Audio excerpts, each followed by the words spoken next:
warahmatullahi wabarakatuh. Waalaikumsalam warahmatullahi wabarakatuh. Alhamdulillahirabbil alamin wassalatu wassalamu ala asyrofil anbiya'i wal mursalin nabiyina wa habibina Muhammadin wa ala alihi wa sahbihi ajmain. Wa man tabi'ahum bi ihsanin ila yaumiddin. Amma ba'du. Segala puji dan syukur kita panjatkan kehadirat Allah Subhanahu wa taala yang telah memberikan karunia-Nya kepada kita semua berupa nikmat iman, nikmat Islam dan nikmat sehat, sehingga kita semua dapat bersilaturahim dalam acara kajian rutin Madrasah Ayah Bunda di hari Jumat yang penuh berkah ini.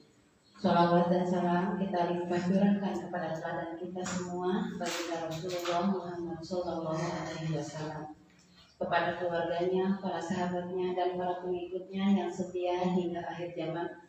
Mudah-mudahan termasuk kita semua yang senantiasa mengharapkan syafaat beliau kelak di yaumil akhir.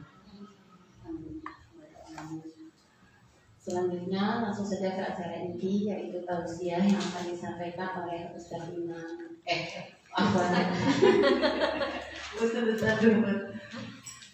disampaikan oleh Ustaz Widi dengan tema kajian Kitab Riyadhus Shalihin bab 3 tentang sabar.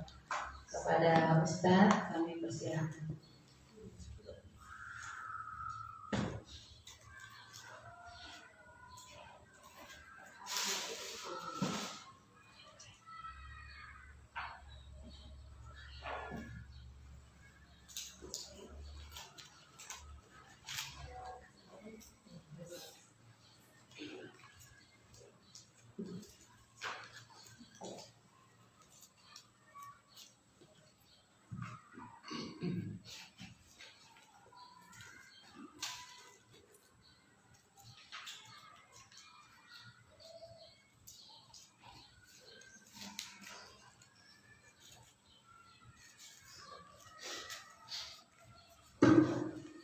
Assalamualaikum warahmatullahi wabarakatuh. Waalaikumsalam warahmatullahi wabarakatuh. Innal hamdalillah nahmaduhu wa nasta'inuhu wa nastaghfiruh wa na'udzu billahi min syururi anfusina wa sayyiati a'malina. Man yahdihillahu fala mudilla lahu wa man yudlil fala hadiya lahu. Asyhadu an la ilaha illallah wahdahu la syarika lahu wa asyhadu anna Muhammadan abduhu wa rasuluhu alladzi la nabiyya ba'dahu. Amma ba'd. Ibu-ibu jamaah madrasah Ayah Bunda, apa kabar semuanya? Alhamdulillah luar biasa bersama MHB insya Allah semakin soleh-soleha. Allahu Akbar. Yes. Alhamdulillah semakin berkah. Amin. Mudah-mudahan setiap kegiatannya mendapatkan berkah dari Allah Subhanahu wa taala. Amin. Dasar-dasar lebihnya. Iya. Oh, pada sakit Ustaz. Begitu di luar juga dasar lebih. Ya, bagi yang hadir saya ucapkan selamat. Mudah-mudahan Allah Subhanahu wa taala mengkaruniakan kepada kita pada hari ini hidayah dan taufiknya, ya.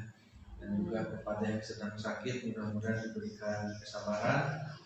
Seperti akan kita bahas ya, sabar itu harusnya ditulis itu A-nya teh aya 7 sabar panjang gitu. Karena ternyata sabar itu cukup mudah untuk dibahas, tetapi butuh ekstra kekuatan untuk diamalkan ya. Termasuk siapapun ya, termasuk saya dan kita semua, untuk bersabar itu butuh kekuatan. Kenapa? Karena sabar itu adalah sesuatu yang akan diujikan kepada kita sejauh mana kita bisa mengamalkan sabar ini, dan pahalanya juga sangat besar ya. Nanti kita akan bahas. Bagi yang sedang sakit kembali tadi, semoga sakitnya juga menjadikan kifarat ya, atas segala dosa dan kesalahan. Walaupun tidak ada dosa dan kesalahan, mudah-mudahan menjadi pahala sabar. Ayah Bunda yang berbahagia, berbahagia yang pada kesempatan ini sedang menyimak secara streaming online, apalagi yang sedang hadir. Insya Allah pada kesempatan ini kita akan melanjutkan kajian kita, yaitu mengkaji kitab Riyadhus Shalihin. Di kitab Riyadhus Shalihin ini yaitu karya Imam An-Nawawi ya. Imam An-Nawawi menuliskan di kitab Riyadhus Shalihin ini tidak kurang dari sekitar 372 bab ya. 372 bab. Sekarang kita bab 3. Ke sana 369. Jadi kalau sebulan sekali sabab, kita butuh 370 bulan. Sama dengan berapa tahun? Jika keumuran kamuan. Tapi yang jelas ilmu itu sebetulnya bukan seberapa banyak yang kita dapatkan, tapi ilmu itu adalah seberapa banyak yang kita amalkan. Ya. Jadi kalaupun ilmu banyak tapi tidak diamalkan, itu kata para ulama itu al ilmu bila amalin kasyajari bila tamarin. Ilmu yang tanpa amal itu seperti pohon yang tak berbuah. Pohon mangga itu kalau sekedar tumbuh mungkin bisa sekedar indah, rindang gitu ya. Tapi kalau tidak berbuah, ya kita tidak bisa merasakan manisnya buah dari pohon itu. Ya. Nah, oleh karenanya amal pun demikian. Ya. Begitu amal bertambah, maka seharusnya ilmu bertambah, maka seharusnya amal pun bertambah. Begitu ya. Nah, ayah bunda sekalian, bab 3 ya, bab 3 judulnya tentang sabar. Judulnya tentang sabar. Sabar ini diperintahkan berkali-kali oleh Allah Subhanahu wa taala. Kenapa harus diperintahkan? Karena kalau tidak diperintahkan berarti tidak ada kewajiban. Tapi ketika diperintahkan ada kewajiban untuk melaksanakan. Dalam kaidah usul fikih disebutkan al-aslu fil amri lil wujubi. Yang pokok dari satu perintah itu menunjukkan wajib. Jadi kalau Allah memerintahkan sesuatu, maka yang pokok hukumnya wajib. Ya, wajib gitu. Illa madara dalilu ala khilafi, kecuali nanti ada dalil yang menyimpangkan dari wajib itu menjadi sunat. Jadi kalau perintah tidak ada dalil lain yang menyimpangkan, maka hukumnya wajib. Aqimus sholat, dirikan oleh kamu sholat. Berarti mengerjakan sholat itu hukumnya wajib. Sholat yang mana yang wajib? Sholat yang mana? Tidak disebutkan. Semua sholat hukumnya wajib. Aqimus sholat, dirikan oleh kamu sholat. Berarti hukum melaksanakan sholat itu wajib. Nah, illa madara dalilu ala khilafi, kecuali nanti ada dalil lain yang menyebutkan bahwa tidak semua sholat itu wajib. Nah, maka muncullah hadis bahwa seorang Arab gunung pernah bertanya kepada Nabi, ya Rasulullah, wahai Rasulullah, andaikan tidak ada hadis ini bu, mungkin kita sholat wajib semua gitu ya. Maka Arab gunung ini bertanya kepada ya Rasulullah, ma faradallahu alayya minas sholat. Apa sesungguhnya yang Allah wajibkan atasku sholat dari sholat? Jadi sholat wajib itu yang mana? Begitu. Apakah semua sholat itu wajib? Apa yang punya? Semua sholat wajib? Tahajud wajib, ya. Duha juga wajib, ya. Wudu wajib, tarawih wajib. Gempor sih ya. Diberi yang 5 waktu wajib saja masih rese gitu ya, masih sulit untuk khusyuk, sulit untuk tepat waktu. PR-nya kita dengan sholat itu diantaranya mengerjakannya sudah konsisten, tapi dari segi waktu kadang tidak konsisten. Dari segi kehusuan apalagi gitu ya, kalau berai gitu ya, segala ngegebrai gitu ya.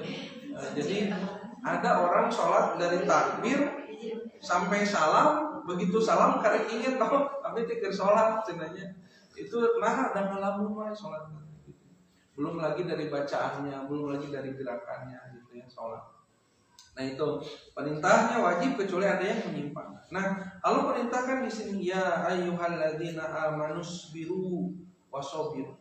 Ya, bagi yang ada kitabnya boleh dibuka di halaman 53. Ya. Ini sebetulnya kitab Riyadhus Shalihin ini dicetak di beberapa penerbit ya. Kalau yang punya saya ini terjemahan Ummul Qura. Ada terjemahan lainnya yang jilidnya merah, yang jilidnya apa gitu macam-macam. Nah, sama saja sebetulnya ya. Yang di aplikasi juga sama asal terlihat Mancanawe gitu ya.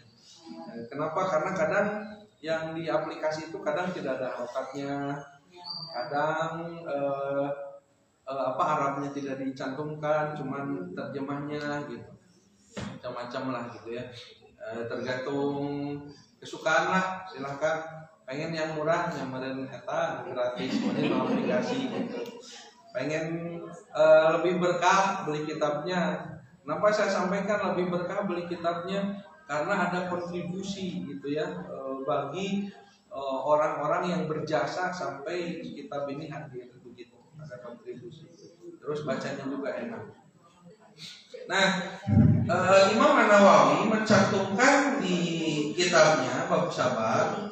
Itu yang pertama beliau mencantumkan surah Ali Imran ayat 200. Ya. Bagi yang tidak bawa kitab atau tidak ada aplikasi juga bisa dibuka di Al-Quran surah Ali Imran ayat 200. Allah Subhanahu wa taala berfirman, A'udzubillahi minasyaitonirrajim. Ya ayyuhalladzina amanusbiru. Wahai orang-orang yang beriman. Nah, berarti yang diseru siapa, Bu? Yang beriman. Artinya nanti bagi orang yang tidak beriman, orang kafir, non-muslim, tidak ada perintah untuk bersabar. Ya. Perintah bersabar itu hanya kepada orang-orang yang beriman. Tapi kadang aplikasi sabar juga dibutuhkan dan dilakukan oleh orang-orang yang tidak beriman ya. Misalnya kita lihat ya, ada orang non-muslim katakanlah ya, orang kafir. Dia ketika mendapatkan satu musibah, kecelakaan dan sebagainya, temannya suka mengatakan bersabar, atau dia sendiri sabar. Nah, kenapa dia mengatakan sabar? Padahal sabar itu asalnya dari bahasa Arab. Ya, sobaro, yasbiru, sobron. Ya, dari bahasa Arab, dari bahasa hadis, dari bahasa Quran. Tapi karena ini sudah menjadi bahasa kita sehari-hari, maka kadang istilah-istilah di dalam Al-Quran, istilah-istilah dalam Islam itu ternyata banyak juga digunakan oleh orang-orang yang bukan Islam. Ya, aplikasi sabar itu sabar. Nah, makanya kita harus pahami dulu sabar itu apa. Sabar itu secara bahasa artinya, sabar secara bahasa artinya menahan diri, ya, menahan diri dari mengeluh, menahan diri dari berkeluh kesah. Itu sabar. Jadi harusnya mengeluh, melampiaskan emosi dan perasaan secara meluap, tapi ditahan. Makanya seperti sama menahan marah itu bagian dari sabar. Ya, makanya nanti yang disebut dengan sabar itu apa tadi?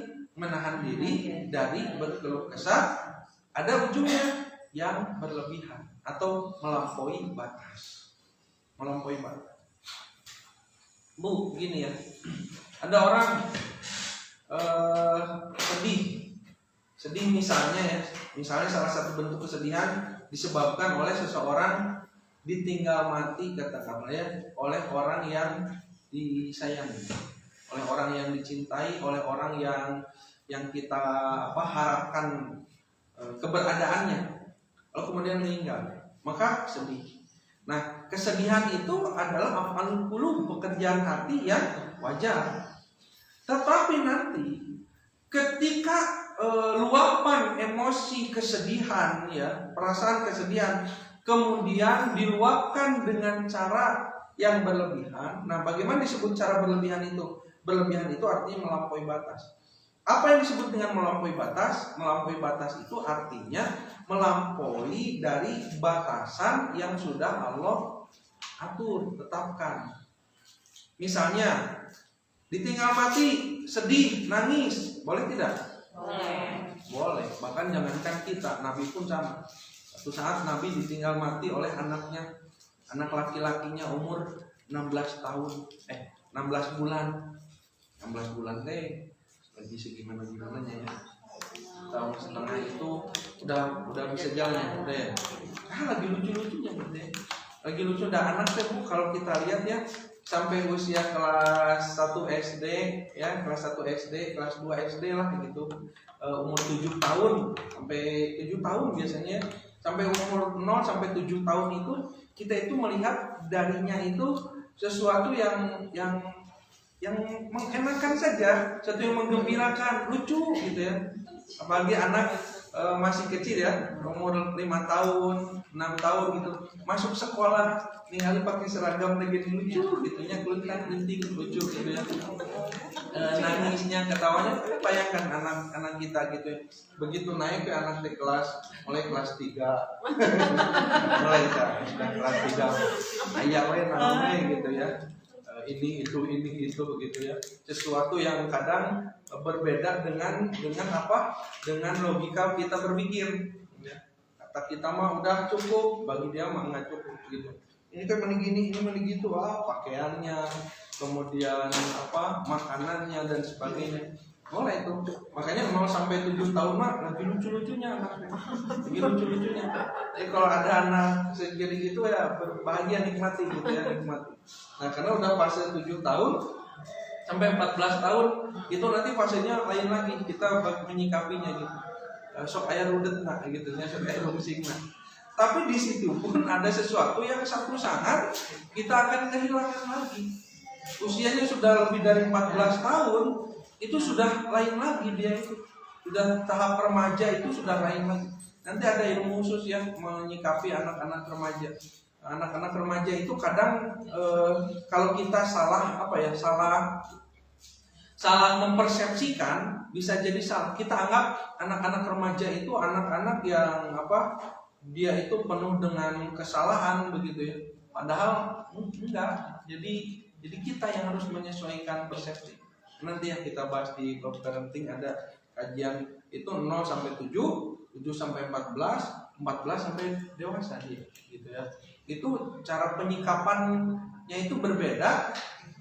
Kenapa harus kita seriusi penyikapan itu? Dan sebetulnya untuk kita juga, agar kita itu tidak terlalu lelah. Jadi punya anak itu kebayang nanti repot, gitunya capek hati, capek fisik dan sebagainya. Nah, agar tidak begitu tuh kayak gimana cara menyikapinya gitu ya. Nah ada nanti poin salah satunya ini sabar gitu ya. Nah kembali ke yang tadi ya. Jadi Nabi juga ditinggal mati oleh anak itu sedih, nangis. Jangan dikira Nabi itu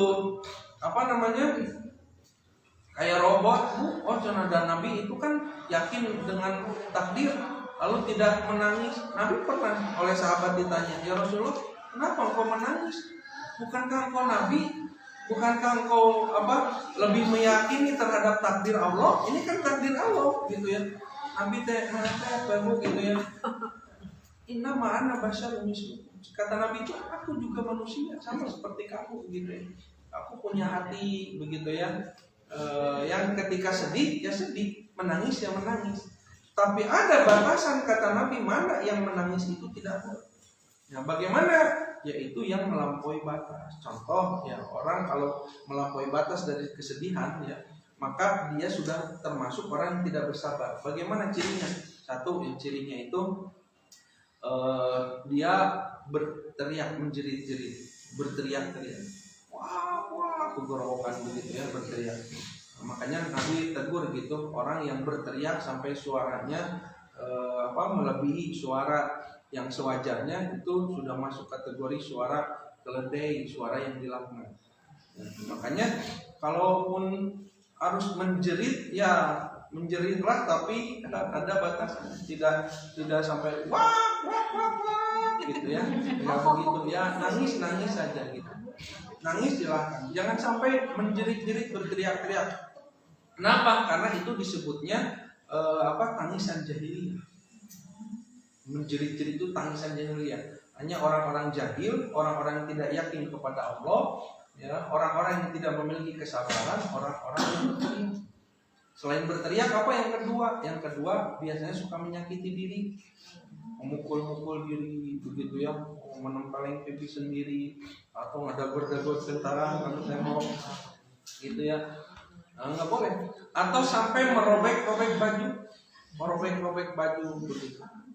Nah, bahkan sampai menyakiti diri, termasuk begini ya, mohon maaf ya.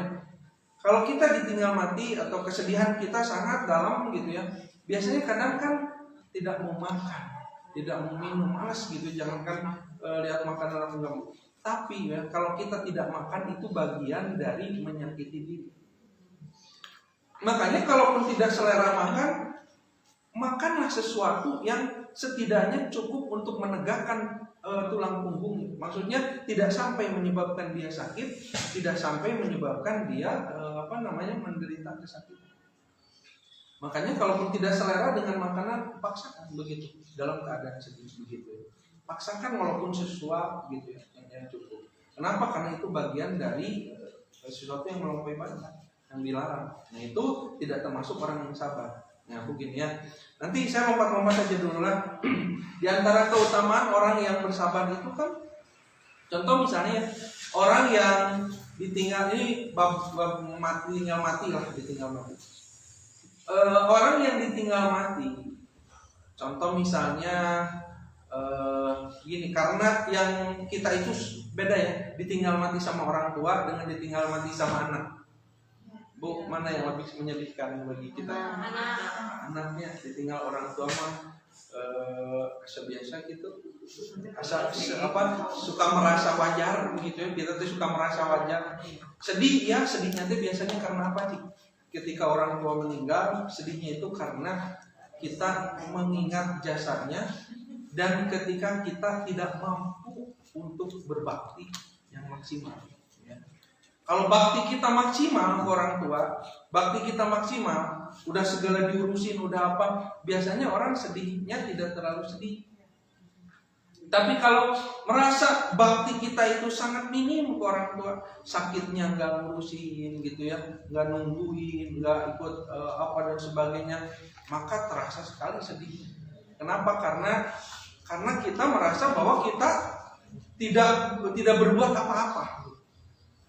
Tapi kalau sudah merasa maksimal, itu biasanya sedihnya pintas begitu. Kenapa? Sudah merasa mengurus gitu. Begitu.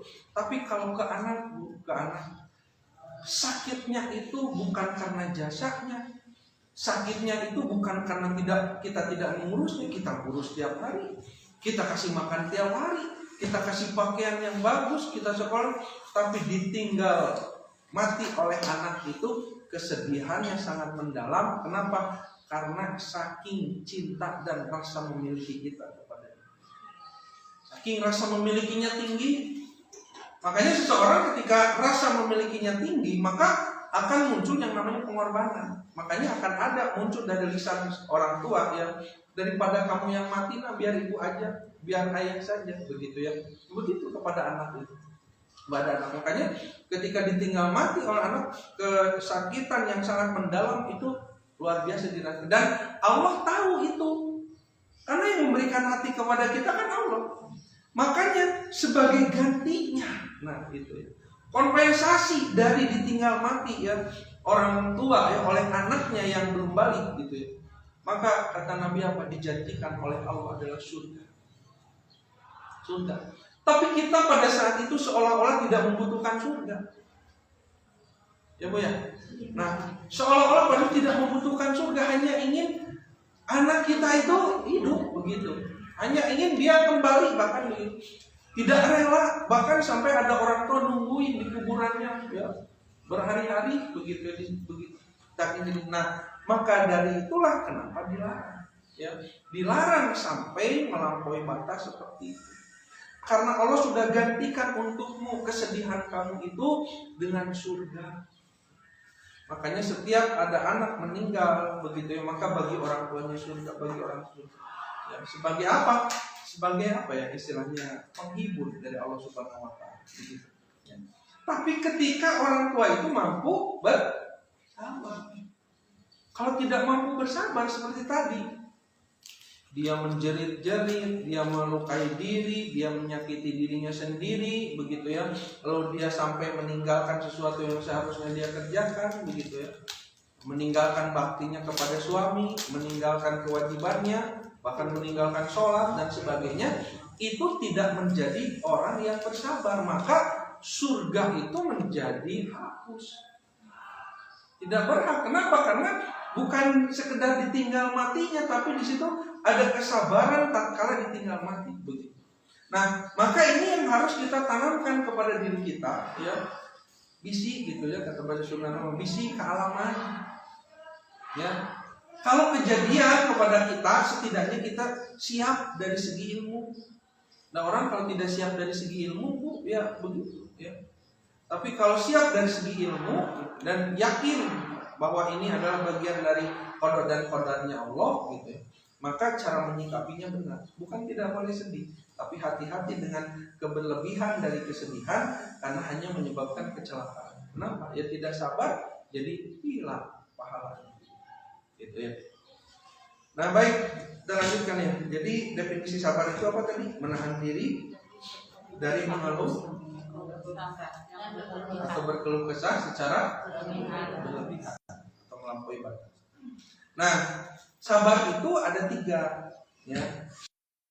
Sabar itu ada 3 di sini di kitab Riyadhus Shalihin disebutkan oleh Imam Nawawi. 1 sabar, ya. 1 sabar ketika menghadapi musibah.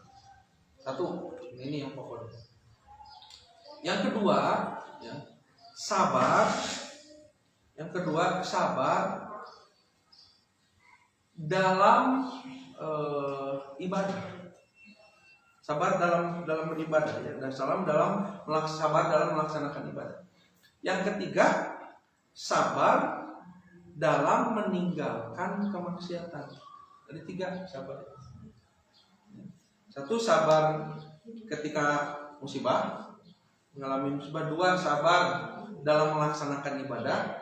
3 sabar dalam meninggalkan kemaksiatan. Nah, ternyata bukan hanya urusan musibah. Urusan ibadah dan maksiat juga di sini ada kesabaran, harus ada kesabaran. Ya, semacam kita sholat, memang kalau kita sholat tidak butuh kesabaran. Ya, semacam kita ibadah, misalnya kalau kita sholat gitu ya, sholat gitu, apalagi kalau misalnya berjamaah imam nate lama gitu, tarawih kita cangkel, emang itu nggak butuh kesabaran? Butuh sabar gitu. Butuh sabar, apalagi kalau imam nate kita tidak cocok deh bacaan, aduh dia coba nggak standar begitu. Nah, jadi bersabar dari sesuatu yang tidak disukai. Satu-satu Bu ya, satu-satu. Bab musibah dulu. Nanti yang kedua dan ketiga. Yang pertama, sabar dalam musibah. Apa itu musibah? Musibah apa musibah? Sesuatu yang kita tidak mau mengalami. Sesuatu yang kita tidak mau mengalami, ya bagus. Ada lagi yang lain? Ketetapan Allah. Musibah itu apa? Ketetapan Allah. Ketetapan Allah. Itu saja. Ada terusannya nggak? Enggak ada terusannya. Kejadian yang tidak kita inginkan. Untuk orang-orang yang beriman. Kalau orang yang tidak beriman, ada yang dapat musibah? Ada.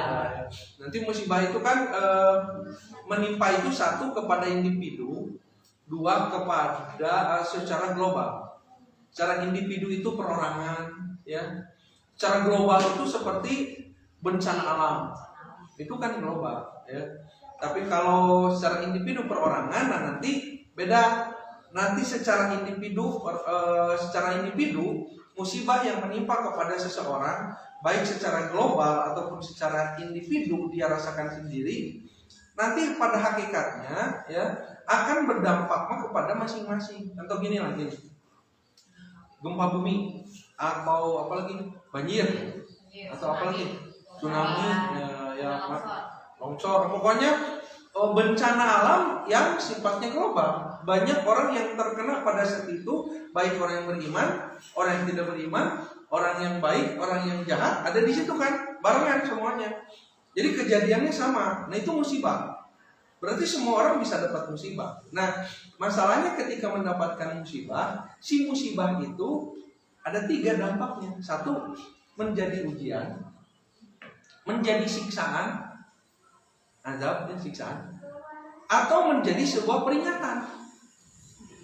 Nah, bencananya sama, waktunya sama, tempatnya sama, tetapi menimpa orang-orang berbeda penyebabnya atau berbeda alasan dampaknya. Bagi orang yang beriman, ketika mendapatkan musibah, bencana alam kayak gitu ya, itu bisa jadi sebuah ujian dari Allah. Ujian. Nah, nanti saya bahas satu-satu ya, ujian apa saja. Nah, bagi orang yang kafir, orang yang tidak beriman, maka musibah bencana alam itu sebagai sebuah siksa. Kenapa sebagai siksa? Karena tidak akan jadi apa-apa bagi mereka kecuali hanya sekedar penderitaan, kecuali hanya sekedar siksa begitu. Bagi kita ketika tertimpa begitu ya, kesakitan dan sebagainya, itu jadi pahala. Tapi bagi orang yang tidak beriman tidak jadi pahala, hanya siksa. Kenapa? Karena bagi orang-orang kafir itu dunia ini surganya, akhirat itu neraka. Maka ketika di dunia dia mendapatkan musibah, maka dunia juga bagaikan neraka. Jadi ruginya 2 kali ya Bu, neraka begitu ya.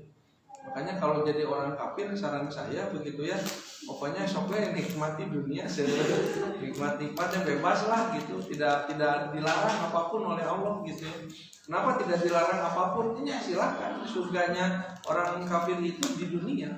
Tapi bagi orang yang beriman sebaliknya, dunia itu merupakan siksa, akhirat merupakan surga. Makanya kalau di dunia kita lelah, capek gitu ya, pedih, perih dan sebagainya, namanya dunia. Justru dari situlah nanti kita mendapatkan kebahagiaan yang sebenarnya. Jadi jangan di dunia ini ingin senang terus, enggak kan gitu ya. Enggak. Nah baik, selanjutnya apa tadi? Nah bagi orang yang fasik itu orang yang dia beriman tapi berdosa, sedang melakukan maksiat. Maka ketika diberikan oleh Allah Subhanahu wa taala bencana ya, musibah, bencana alam, bagi dia bisa jadi itu bukan untuk ujian kesabaran, bukan, tetapi peringatan. Ada orang sedang maksiat, ada orang sedang berzina, ada orang sedang mabuk, ada orang diberi oleh Allah Subhanahu wa taala bencana, maka baginya peringatan, begitu. Tapi bagi orang yang baik, orang yang sedang, bahkan misalnya contohnya lagi pengajian gini atau lagi sholat gempa, ya sampai ketimpa reruntuhan, meninggal dan sebagainya. Di situ ujian, karena di situ ujian bagi orang yang bersabar, ya maka mendapatkan pahala surga. Tapi orang sedang maksiat, di ruangan itu sedang maksiat, ditimpa bencana, bukan ujian, tapi bagi dia itu sebuah peringatan. Bagi orang kafir itu sebuah siksaan, gitu. Ya, jadi kejadiannya sama, tapi beda setiap individu, dampak tergantung orang. Nah itu musibahnya. Nah sekarang musibah itu ya, bagian dari ujian. Musibah itu bagian. Jadi kalau dipetakan begini, ujian itu ada 2. Ada ujian berupa sesuatu yang menyenangkan. Ya, ujian menyenangkan tuh, kekayaan, kesehatan, itu ujian. Ada ujian yang tidak mengenakan. Nah, disebutnya musibah. Makanya arti dari musibah itu apa? Musibah itu adalah sesuatu yang menimpa kita ya dari hal-hal yang tidak mengenakan atau tidak disukai. Ya. Sesuatu yang menimpa kita dari hal-hal yang tidak disukai. Itu musibah. Tidak disukai menjadi musibah. Apa bentuknya? Satu bisa tadi ya, di Al-Qur'an disebutkan walanabluwannakum, di sini yang halaman berikutnya. Walanabluwannakum bisyai'in, dan pasti kami akan menguji kalian bisyai'in, dengan sesuatu. Sedikit padahal sebenarnya musibah. Nah, kalau dihitung-hitung musibah dengan kenikmatan itu banyakkan nikmatnya gitu. Makanya kalimatnya bisyai itu menunjukkan sedikit. Minal khaufi, dari rasa takut. Takut itu ujian. Takut kelaparan, takut ditinggalkan, takut menua, ada takut menua. Ya kan, karena takut menua makanya segala diusahakan bagaimana kelihatan muda begitu ya. Sampai segala dilakukan begitu ya. Dioperasi sehat dan sebagainya. Takut apalagi? Takut ditinggal mati, takut sakit, takut virus gitu kan. Takut itu ujian. Takut. Minal khaufi wal ju', dan dari rasa laparan begitu ya. Berarti maksud lapar itu apa?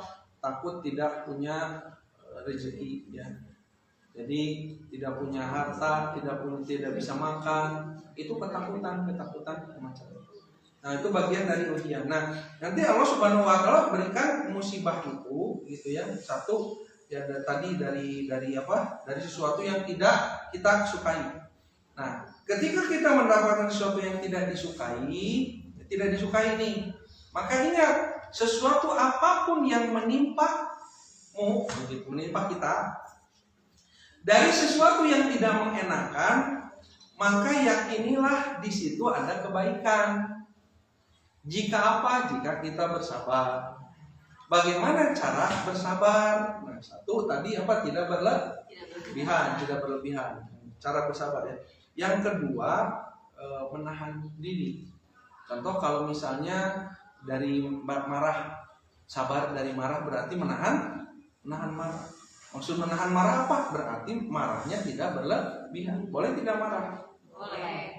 Marah boleh pisan Bu ya. Jangan sampai ada ungkapan tidak boleh.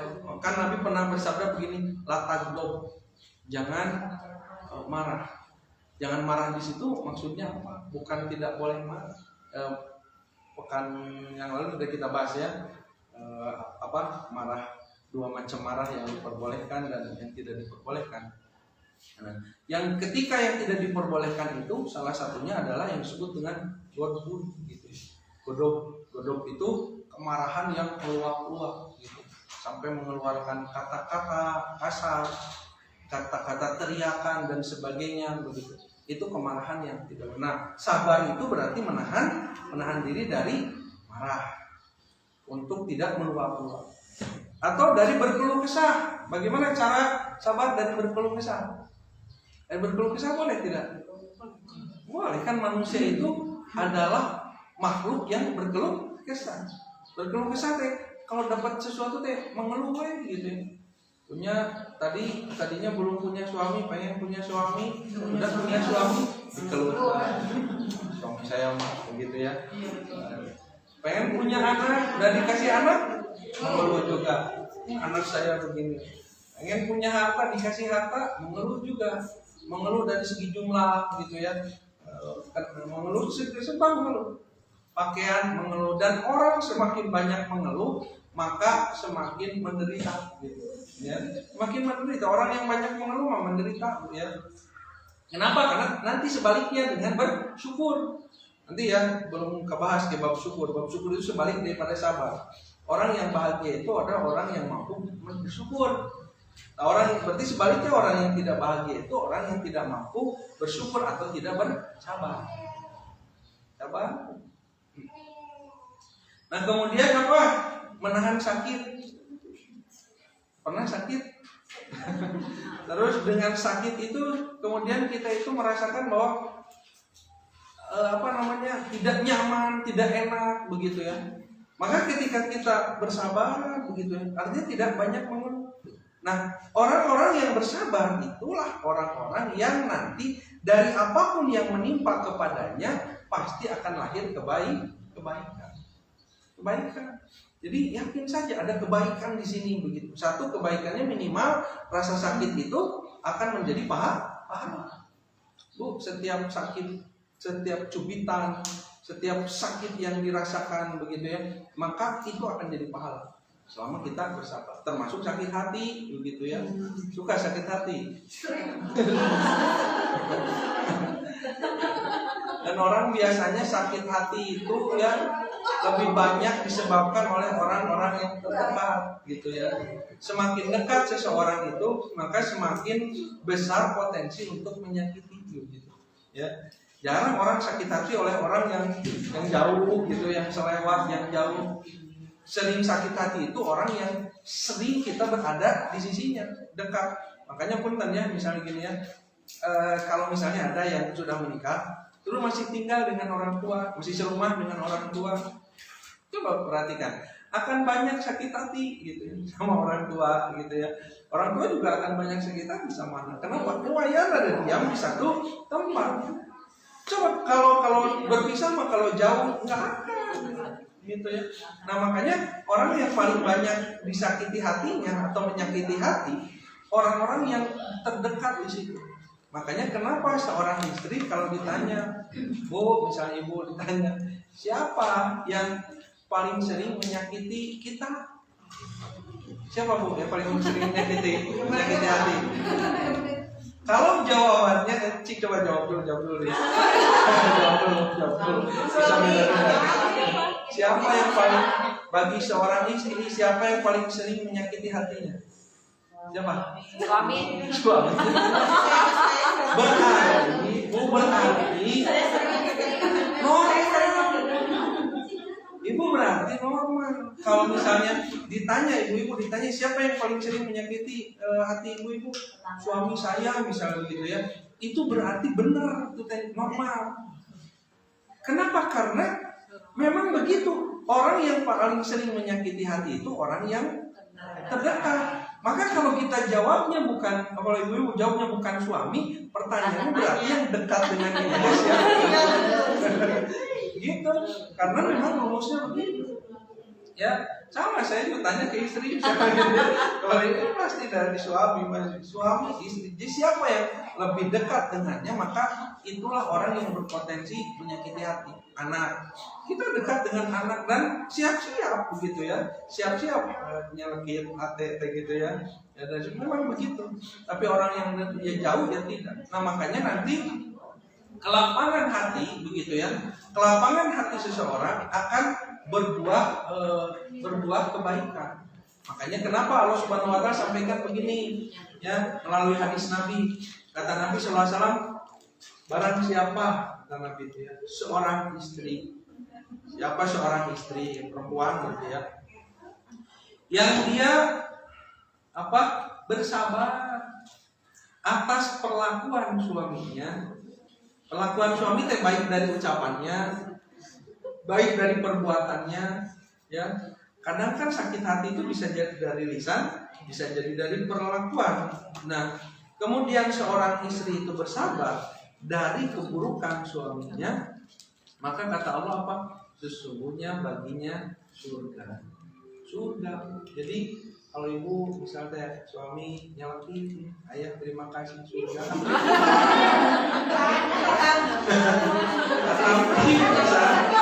Kata bisa dia lihat WA-nya, dia WA surga. Tapi apa tadi kata Nabi? Barang siapa yang bersabar. Iman boro-boro gak sabar, dia suami gini langsung suaminya ngomong satu kalimat, ibu nggak balas 100 kalimat. Itu bukan sabar itu. Aku cuma udah ambil hati karena gitu. Aku udah nah itu ya tidak berbuat surga. Ya begitu ya. Jadi mau dibalas atau mau dibalas saat itu dengan perlakuan kita yang mungkin lebih buruk, atau mau dibalas surga, yaitu pilihan. Gitu ya, itu pilihan. kesabaran atas perlakuan. Sabar. Siap Bu sabar. Ibu mau surga? Mau siap sabar. Nah itu makanya kenapa ya nanti di akhirat itu orang-orang di padang mahsyar dikumpulkan. Kan ketika manusia dibangkitkan, kemudian pada saat itu dihisab. Ada yang disebut dengan yaumul hisab, hari perhitungan. Nah, maka pintu surga itu tertutup. Nabi SAW bersabda, tidak ada ya seorang pun yang akan dibukakan pintu surga pada saat itu kecuali yang pertama kali mengetuk pintu surga itu adalah aku, kata Nabi. Jadi siapapun yang mengetuk tidak akan dibuka.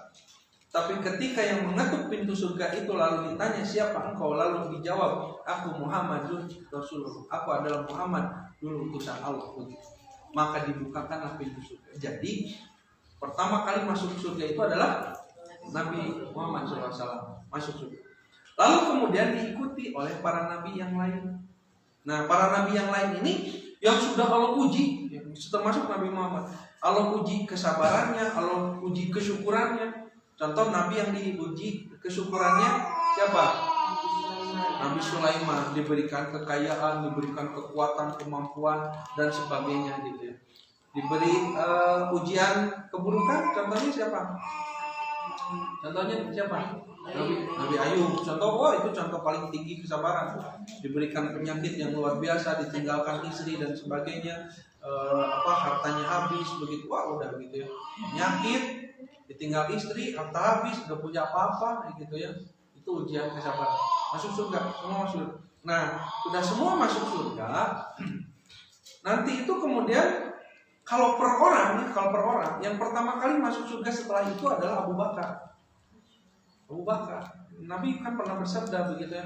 Ketika Abu Bakar diceritakan oleh Nabi, aku pernah diperlihatkan pintu surga ya, pada peristiwa Isra Miraj ya. Lalu Abu Bakar mengatakan, ya Rasulullah, wajidtu anni kuntu ma'aka hatta anzuru ilaihi. Ya Rasulullah, kalau engkau diajak lagi oleh malaikat Jibril melihat pintu surga, ajak saya, kata Abu Bakar. Ajak, pengen saya juga melihat, kata Abu Bakar. Jawaban Nabi apa? Ya Tuhan Abu Bakrin, wahai Abu Bakar, begitu ya. Jangankan melihat pintu surga, bahkan engkau adalah orang yang pertama kali akan masuk ke dalam surga dari umatku. Abu Bakar. Sampai para sahabat yang lain itu cemburu. Kata sahabatnya, kenapa Rasulullah Abu Bakar? Kenapa Abu Bakar? Lalu Nabi bertanya kepada sahabat. Bukan bertanya, Nabi menyampaikan, andaikan ditimbang amal Abu Bakar dengan amal seluruh manusia pada saat itu, seluruh kaum muslimin, para sahabat pada saat itu ditimbang, maka akan lebih berat timbangannya Abu Bakar. Abu Bakar itu lebih berat daripada timbangan semua sahabat pada saat itu. Begitu. Kenapa? Karena amal Abu Bakar. Nanti suatu saatnya saya sampaikan di sesi yang lainnya, kenapa Abu Bakar bisa seutama itu. Bahkan ketika Nabi sampaikan di pintu surga itu ada pintu sholat, pintu saum, pintu royani, pintu jihad, pintu sodako. Masing-masing orang akan disuruh sesuai dengan ahlinya. Barang siapa ahli sholat disuruh di pintu sholat. Barang siapa ahli saum disuruh di pintu saum. Ahli sodako disuruh di pintu sodako. Ahli jihad disuruh di pintu jihad. Sampai kita bertanya, kira-kira pintu mana yang akan menyeru kita? Pintu sholat itu disebut dengan ahli sholat itu begini, ya, bukan sekedar melaksanakan sholat. Orang itu menjadi spesial dalam sholat itu. Yang wajib sudah jelas diamalkan. Dari segi waktu bersegera, dari segi keusuhan selalu berusaha khusyuk, dari segi bacaan, dari segi praktek berusaha untuk benar. Kemudian sholat sunat dikerjakan, leger ketinggalan. Setiap lihat tahajud tidak pernah ditinggal. Ya, sholat sunat, ahli sholat. Nah pertanyaannya, kalau kita kira-kira sudah bisa termasuk ahli sholat sudah? Sampai pintu sholat itu kan kamu ahli sholat, ini ahli sholat. Atau ahli saum, rajin saum sunnah, bukan saum wajib sudah hukumnya saum sunnah. Siapa yang membiasakan Senin Kamis, Saum Daud atau saum 3 hari setiap bulan? Ahli saum disuruh di pintu raya. Ahli jihad, orang yang di medan jihad disuruh. Ahli sodako, berapa sodako kita? Ya, apakah sodako kita sudah bisa seperti Umar, setengah dari harta, 50%? Ibu punya rekening berapa? Punya rekening berapa? Coba keluarkan setengahnya. Berani tidak? Untuk disedekahkan. Keluarkan setengahnya. Atau jangan rekening lah. Sekarang pada bawa dompet.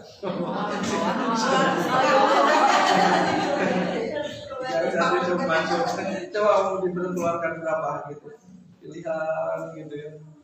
Itu kalau masih pilihan gitu, ambil gitu belum ada karena ahli saudara. Jadi mau disuruh di mana? Nah, Abu Bakar itu nanya kepada Nabi, ya Rasulullah, ada tidak orang yang bisa masuk ke semua pintu amal itu masuk?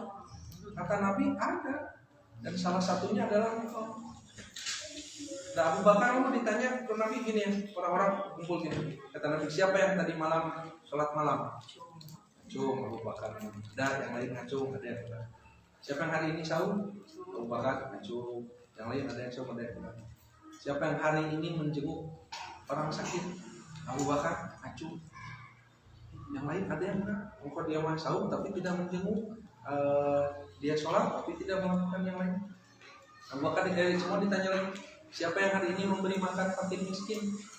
Nanti Abu Bakar itu tidak kurang dari 10 orang atau 10 keluarga disantuni setiap hari. Setiap hari, bukan sekali-kali. Setiap hari. Sampai kalau orangnya sudah merasa cukup, merasa mampu, sudah tidak perlu memberi lagi kepada si Abu Bakar, cari penggantinya yang lain siapa lagi itu. Abu Bakar sedekahnya juga disedekahkan, dikeluarkan ketika perang Tabuk ya. Umar mengeluarkan setengah hartanya, Abu Bakar semuanya. Dari segi makanya ditanya semua, siapa yang hari ini mengantarkan jenazah? Abu Bakar ngacung, Abu Bakar ngacung. Semua ibadah yang Nabi tanyakan dari itu Abu Bakar ngacung. Kata Nabi, coba perhatikan bagaimana tidak Abu Bakar masuk di semua pintu. Masalahnya kita atau pintu yang mana? Jadi jangan sampai kita itu hidup ini tidak punya sesuatu yang spesial dari ibadah kita. Semua ibadahnya itu biasa gitu ya. Ada sesuatu yang spesial di antara. Ada ahli Quran, orangnya ahli Quran, hafal Quran, baca Quran. Ada ahli masjid, ya, orang yang rajin ke masjid. Ada ahli ilmu, ada ahli sedekah, ada ahli kebaikan apa? Ya. Ahli apa? Kita harus punya ahli minimal satu spesial, satu keahlian. Keahlian di dalam arti ahli itu sesuatu yang menjadi spesial bagi kita. Ahli anak yatim misalnya, pengurus anak yatim atau apa saja. Ya. Nah, kembali ke tadi apa ya? Nah, orang-orang itu kemudian setelah itu kemudian ditanya oleh malaikat, disuruh ayyuhas sabirun. Ya. Wahai orang-orang yang bersabar. Disuruh. Lalu banyak orang melirik. Tapi tidak semua orang sanggup berdiri. Kenapa? Karena cuma melirik dan tidak merasa saya ini orang yang bersabar. Maka ketika orang-orang yang bersabar itu bangkit, berdiri, lalu kata malaikat, silahkan masuk ke surganya Allah Subhanahu wa Ta'ala. Lalu orang-orang ini mau pergi, masuklah ke pintu surga. Di pintu surga dijaga oleh malaikat. Siapa kalian? Kata malaikat. Kenapa orang lain masih di sana, lagi dihisab? Yang masuk ke sini mah orang-orang yang sudah ditetapkan menjamin surganya. Kenapa kalian tiba-tiba lebih dulu ya curi start dari yang lain masuk surga? Kata orang-orang yang bersabar ini, bukankah Allah menjanjikan bagi orang yang bersabar itu masuk surga lebih dulu dibandingkan dengan yang lain? Begitu. Nah, jadi sekali lagi sabar itu memang sesuatu gitu ya. Sesuatu yang wow gitu ya, yang memang kita tuh diujinya luar biasa. Kesabaran itu menahan diri. Pokoknya gini lah, indikator sabar mah ada apa-apa menahan diri, tidak berlebihan. Tapi amakeun ditahan. Ya. Ditahan. Ada sesuatu yang sedih, ditahan untuk tidak berlebihan pokoknya. Pokoknya tidak berlebihan, itu kuncinya, tidak berlebihan. Maka seseorang yang mampu menahan diri dari ketidak berlebihan, dari melampaui batas, maka berhak kelak di akhirat disematkan baginya sebagai as-sabirun. Nah, di Al-Qur'an di sini disebutkan lagi apa cirinya orang bersabar itu? Alladzina idza asobathum musibah qalu inna lillahi wa inna ilaihi.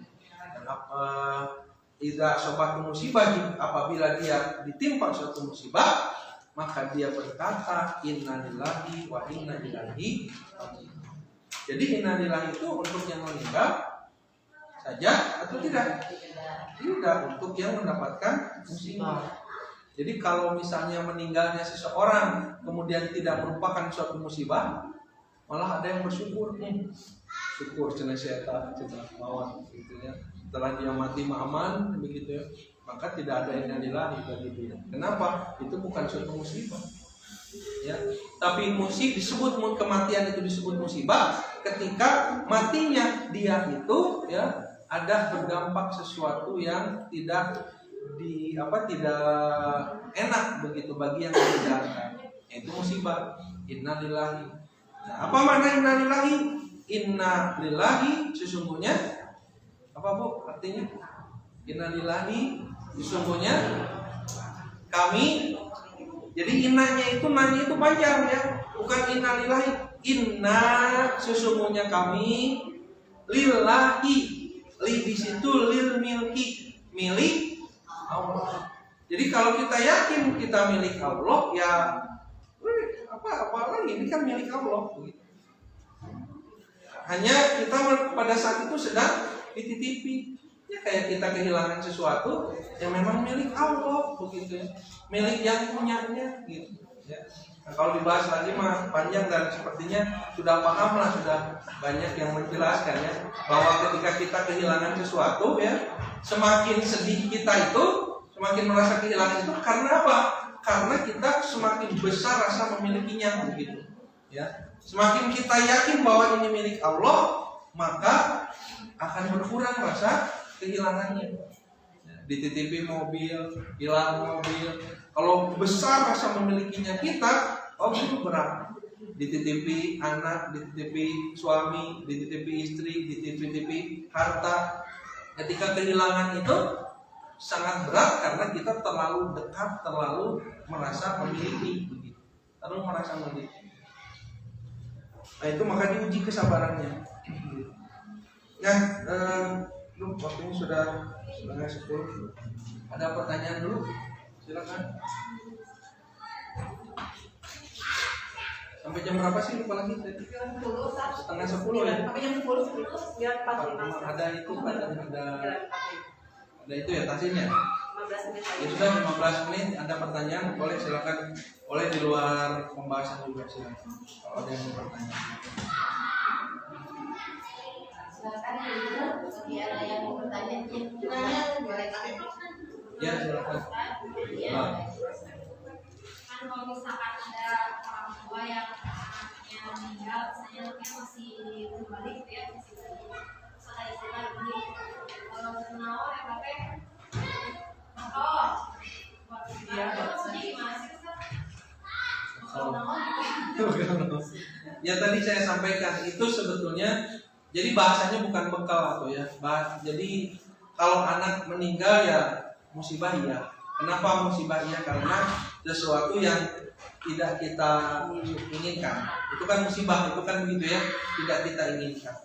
Nah, cuma karena gitu ya, sakitnya, pedihnya gitu ya, terlukanya begitu ya, kita ditinggal mati oleh anak begitu ya.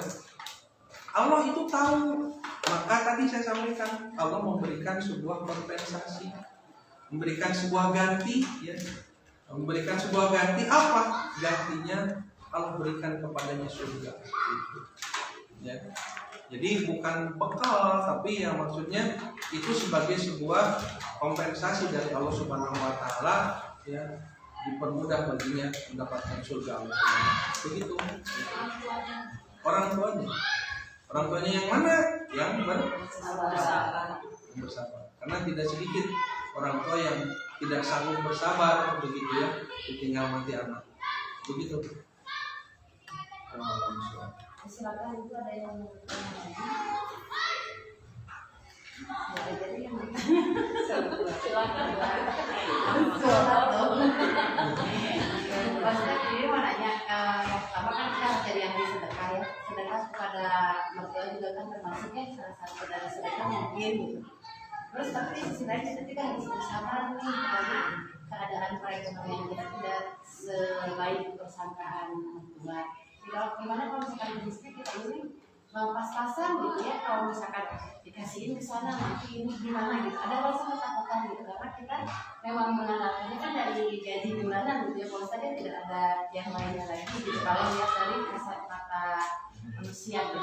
Nah ini bagaimana, apakah kita harus bersabar dengan memberikan uang tersebut gitu, atau misalkan kita bersabar gimana gitu? Baik, ini ya.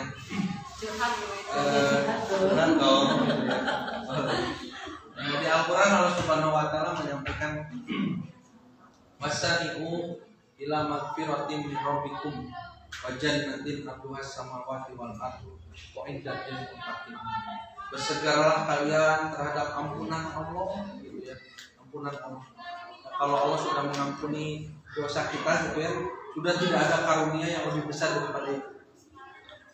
Wajar nanti dan surga ya, arduhas samawati wal ard, yang luasnya seluas langit dan bumi. Jadi ampunan dari Allah, surga yang luasnya seluas langit dan bumi, uiddat lil muttaqin, diperuntukkan bagi orang yang bertakwa. Siapa orang yang bertakwa di situ? Yang dimaksud dilanjutkan di ayatnya, alladzina yunfikuna fis-sarra'i wad-dharra'i wal kadhiminal ghaidha wal 'afina 'anil nas. 4 disebut. Yaitu orang yang menginfakkan hartanya di saat dia luas, lapang ya, lagi banyak uang gitu, dia infakkan. Lagi banyak uang, kalau infak nggak aneh ya. Wadharra'i, ataupun di saat dia sedang darurat, sedang sempit, tetap dia infakkan. Gitu ya, tetap dia infakkan. Nah, makanya tidak ada sebuah alasan untuk kita tidak berinfak, apalagi ke orang tua gitu ya, memberi begitu ya, baik di saat kita lapang ataupun di saat kita sempit memberi. Nah, maka Allah berikan lagi, disampaikan di ayat yang lain, liyunfik dzu sa'atin min sa'ati, maka berinfaklah kalian, keluarkanlah harta kalian sesuai dengan kemampuan. Jadi selama kita ada, keluarkan sesuai dengan kemampuan. Dan memberi itu tidak mesti besar, dan besar mah relatif, yang disebut besar kecil itu, tetapi berapapun yang kita mampu. Contoh, kita punya 1 juta, misalnya uang 1 juta. Dan kalau disebutkan tidak cukup, dan akan cukup. Tapi dari 1 juta itu kita keluarkan berapa? Ambil 100.000 misalnya ya, kasih orang tua. Karena mertua itu sebut orang tua lah, begitu, dan mertua juga orang tua kita. Beri, ambil 100.000. Satu saat kita cuma punya uang 100.000. 100.000. Kalau kita bilang ini kurang, sangat kurang, apalagi dibandingkan dengan yang 1 juta tadi. Tapi pertanyaan, dari 100.000 kita mau berikan berapa? Kalau kita merasa kita kurang, pasti kurang terus. Tapi yang diperintahkan oleh Allah itu liyunfik dzu sa'atin, berapa mampunya. Oh, dari 100.000 saya keluarkan 10.000 ya, untuk jajannya, beli apa gitu kan, bisa kan? Nah, inilah yang persepsi. Karena kalau kita berpersepsi dan kita kurang, mau 100.000, mau 1 juta, mau 2 juta, mau 10 juta, kurang terus, nggak akan cukup. Tapi kalau orang sudah meniatkan dalam dirinya, sebagian dari harta yang dia miliki itu, dia ambil sebagiannya untuk diberikan. Maka berapapun uangnya dia ambil. Makanya perhitungannya bukan berapa rupiahnya, tapi berapa persennya. Katakanlah kita sisihkan 10%. Katakanlah kita sisihkan 5%, ya punya berapa, sisihkan berapa persen, begitu. Nah begitu caranya. Ya, jadi jangan sama sekali menutup begitu ya, menutup pintu-pintu sedekah kita, apalagi kepada orang-orang yang terdekat dengan kita, begitu. Karena yakin bahwa apa? Mana kosong sedekahun min malin, kata Nabi, tidak akan mengurangi harta sedekah kamu. Ya. Nah makanya kalau ada orang-orang sekitar kita, apalagi orang tua membutuhkan dan sebagainya, begitu ya. Maka sebelum keluar di dalam dulu berikan, begitu ya. Dan tidak akan mengurangi harta, malah akan menambah ya. Wa yarzuqu min haitsu la yahtasib. Engkau akan mendapatkan rezeki dari jalan yang kau tidak duga. Jadi kalau kita sudah niatkan, ada kemah niat gitu ya. Kalau kita sudah niatkan mah nanti jalan-jalannya itu ada. Tiba-tiba ada begitu ya. Tapi kalau pikirannya kita ini juga kurang, sama sekali tidak menyisihkan begitu ya. Maka selamanya hati kita akan jadi hati yang senantiasa kurang. Makanya kata Nabi apa? Sesungguhnya kaya itu laisal ghina an kasratil arad walakinnal ghina nafsi. Sesungguhnya orang yang kaya itu hakikatnya bukan yang banyak harta. Orang yang banyak harta kalau hatinya sempit dia akan terus merasa miskin. Tapi orang yang kaya itu orang yang hatinya kaya, diberi berapapun oleh Allah karena dia menerima lapang, bersyukur, maka dia bahagia. Nah kebahagiaan itu dia berikan berapa persen kepada orang-orang sekitar. Gitu ya. Kalau misalkan tuanya ditanya mau lebih dari 700 Nah, kan tadi sudah disampaikan. Pergunaannya bukan untuk kebutuhan sehari-hari, misalkan untuk gaya hidup kita sendiri. Gini Bu ya, gini ya. Kalau kan tadi yang saya sampaikan mengeluarkan sesuai dengan kemampuan. Makanya kalau kita mampunya sekian begitu ya, maka ada yang meminta lebih begitu, maka tinggal disampaikan, tidak sanggup begitu ya. Nah ini mah hanya tinggal apa ya, bahasa. Dan memang di sini ujiannya, apalagi berkaitan dengan orang tua ya, ujian. Makanya ada kondisi di mana nanti ada anak yang diuji oleh orang tua, bukan sekedar orang tua diuji oleh anak.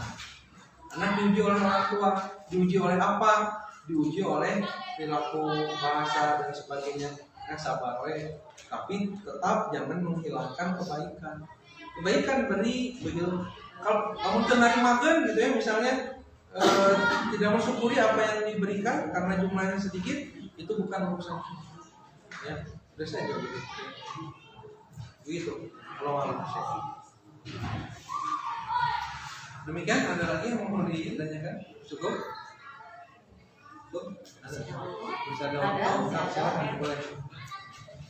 Ini mengenai tadi kan dibahas kalau Abu Bakar itu amalannya saking banyaknya gitu sampai yang duluan masuk ke bagian lain.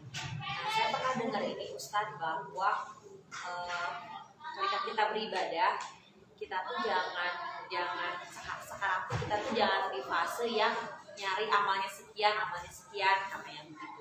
Misal kalau sholat sendiri bernilai 1 atau berjamaah 27 derajat itu udah begitu lagi katanya. Tapi kita tuh beramal tuh pada akhirnya kan kalau misalkan kita masuk surga atau tidak bukan banyaknya amal kita, tapi ridhonya Allah yang bikin kita masuk surga gitu. Nah si persepsi itu tuh maksudnya untuk kami itu persepsinya harus bagaimana gitu? Apakah masih mengejar amal, apakah sambil mengejar amal tentunya nyari dari Allah, persepsinya itu bagaimana gitu ini? Gini, itu tuh jangan salah persepsi begini ya. Hadis Nabi bahwa seseorang itu masuk surga bukan karena amalnya, tapi karena ridho Allah. Bahkan termasuk aku, kata Nabi. Nah, begini logikanya Bu. Allah itu ridho karena amal seseorang. Jadi memang bukan amal kita yang memasukkan kita ke surga, tapi kecintaan, rahmat dari Allah ya, rahmat dan keridhaan Allah. Tapi pertanyaannya, apakah rahmat dan keridhaan Allah itu akan Allah berikan kepada siapa saja? Yaitu kepada orang-orang yang bergantung amalnya. Oke, gini lah, ada orang sholat, ada orang tidak sholat. Masuk surga itu karena rahmat Allah, karena keridhaan Allah. Pertanyaan saya, Allah kira-kira ridho ke yang sholat, ridho ke yang nggak sholat? Nah gitu. Jadi tetap keridhaan Allah, rahmat Allah akan diberikan kepada orang-orang yang beramal. Ya. Jadi memang karena keridhaan Allah, bukan karena amal, tapi Allah ridho dan rahmat yang diberikan itu kepada orang yang beramal. Ya. Itu maka dari itu tetap tidak terlepas dari amal. Coba begini, ada orang sholat gitu ya, ada orang tidur gitu ya, orang lain dia bangun di malam hari sepertiga malam berdoa kepada Allah, tahajud, memang kerek gitu ya. Kira-kira Allah rahmatnya diberikan ke siapa? Nah gitu. Jadi tetap beramal gitu. Intinya Ya. tetap mungkin, cuma maksudnya si fokusnya mungkin jangan ngitung-ngitung amalnya gitu, Nah, buat baik aja mungkin ya. begini.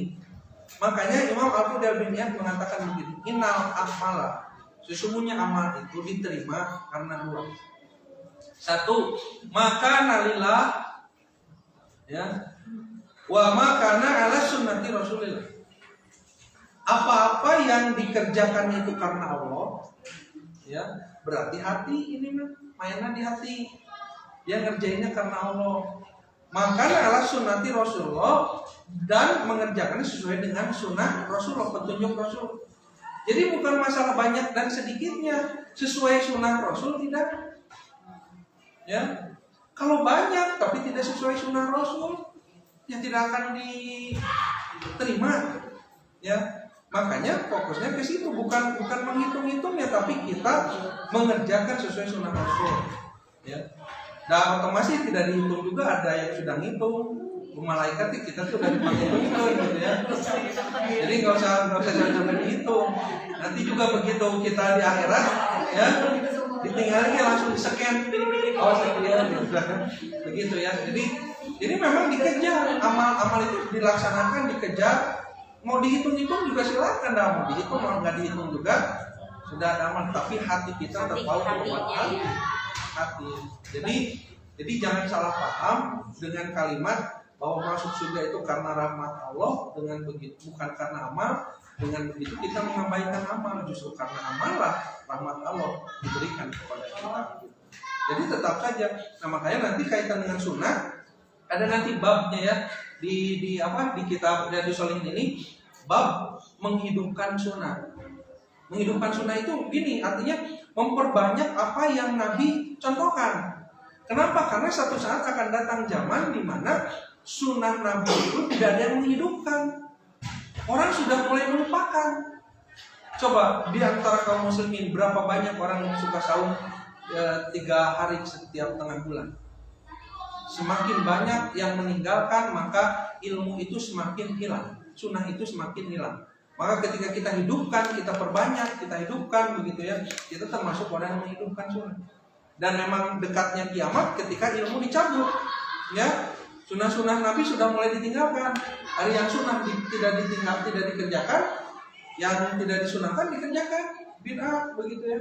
Banyak yang terbalik. Dan satu ilmu yang pertama akan dicabut oleh Allah adalah ilmu tentang waris. Itu ilmu pertama yang dihilangkan dari manusia, ilmu waris. Makanya coba saksikan berapa orang sekarang yang sudah tidak peduli lagi dengan pembagian waris sesuai dengan syariat. Yang terena bagi rata begitu ya. Begitu dan sebagainya. Lama-lama orang dengan berlogika bagi rata dan sebagainya, maka sudah tidak mau lagi, tidak peduli lagi dengan pembagian sesuai dengan syariat.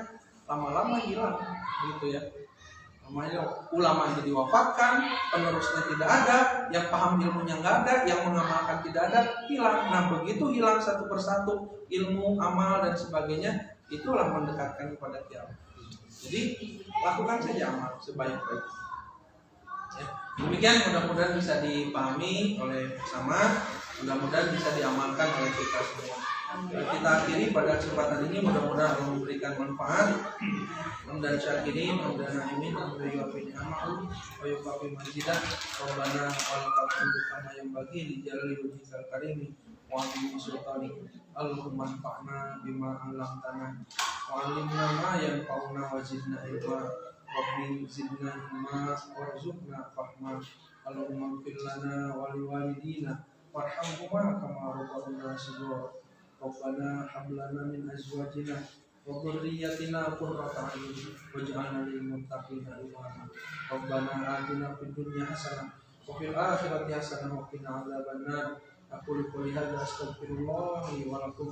Assalamualaikum warahmatullahi wabarakatuh.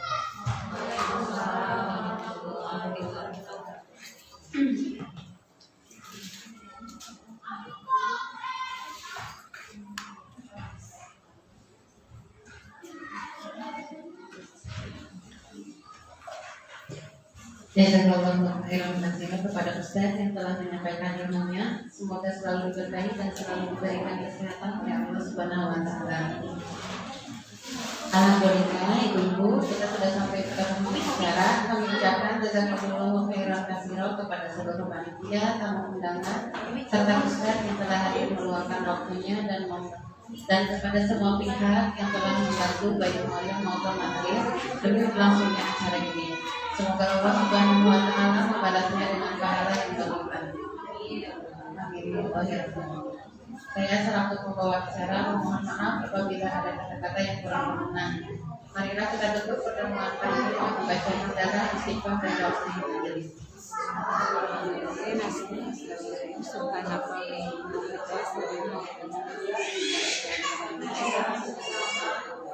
Assalamualaikum warahmatullahi wabarakatuh. Waalaikumsalam warahmatullahi wabarakatuh.